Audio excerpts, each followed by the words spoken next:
Bright നാവിഗേറ്ററിലേക്ക് ഏവർക്കും സ്വാഗതം. ഇന്ന് ഞാൻ നിൽക്കുന്നത് ആലുവ മണപ്പുറത്താണ്. നമുക്കറിയാം ആലുവ മണപ്പുറം എന്ന് പറഞ്ഞാൽ നമ്മുടെ മനസ്സിൽ പെട്ടെന്ന് വരുന്ന ഒന്നാണ് ശിവരാത്രി എന്ന് പറയുന്നത്. നിർഭാഗ്യവശാൽ നമുക്ക് ആ ഒരു സമയത്ത് നമുക്ക് ഇവിടുത്തെ കാഴ്ചകൾ നമുക്ക് ചിത്രീകരിക്കാൻ സാധിച്ചില്ല. പക്ഷേ ഇപ്പോഴും ഇവിടെ എന്തൊക്കെയോ പ്രത്യേകതകളുണ്ട്. അപ്പം അതെന്തൊക്കെയാണെന്ന് നിങ്ങളെ പരിചയപ്പെടുത്തുകയാണ് ഈ ഒരു വീഡിയോ കൊണ്ട് ഞങ്ങൾ ഉദ്ദേശിക്കുന്നത്.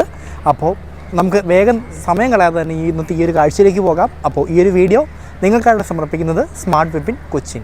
സോ നമ്മൾ കാഴ്ചയിലേക്ക് പോകാം.